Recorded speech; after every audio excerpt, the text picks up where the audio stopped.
بسم اللہ الرحمن الرحیم وعن نافع ان ابن عمر رضی اللہ عنہ قال الاضحى یومان بعد یوم الاضحى۔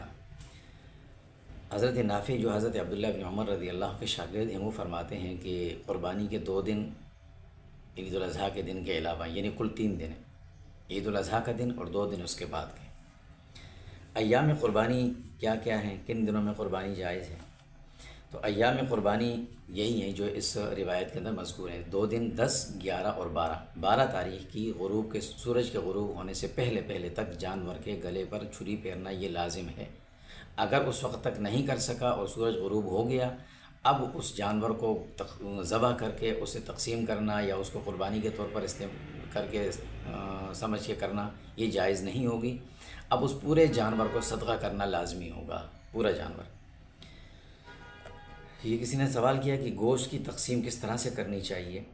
دیکھیں، گوشت کی تقسیم 2 قسم کی ہوتی ہے، ایک حصہ داروں کی اور ایک حقداروں کی۔ حصہ دار جو ہیں ایک جانور میں شریک ہیں، تو انہیں تو چاہیے کہ وہ اپنی جو حصے ہیں بالکل برابری کے ساتھ وزن کر کے تقسیم کریں۔ اندازے سے تقسیم کرنا جائز نہیں ہے، وزن کر کے تقسیم کریں۔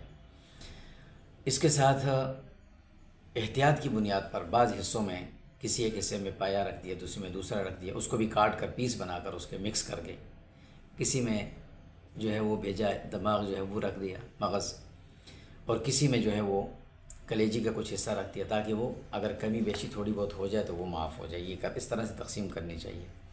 باقی رہا حقداروں کی تقسیم، تو قربانی کے گوشت جو حصہ ہوتے ہیں اس کے 3 حصے بنتے ہیں۔ ایک حصہ اپنے لیے رکھ سکتے ہیں، ایک اپنے عزیز و اقارب رشتہ داروں میں تقسیم کریں، اور ایک حصہ فقراء اور مساکین کا ہے۔ جو رشتہ داروں والا حصہ ہے اسے لازمی پہنچانا چاہیے، اور رشتہ داروں کو چاہیے کہ اسے قبول بھی کریں، چاہے انہوں نے اپنی قربانی ہی کیوں نہ کی ہو۔ بعض لوگ یہ کہتے ہیں کہ فلاں نے تو اپنی قربانی کی ہے، اسے گوشت دینا کیا ضرورت ہے، یا لینے والا کہتا ہے میں نے قربانی کی ہے میں گوشت نہیں لیتا، تو یہ بات بھی غلط ہے۔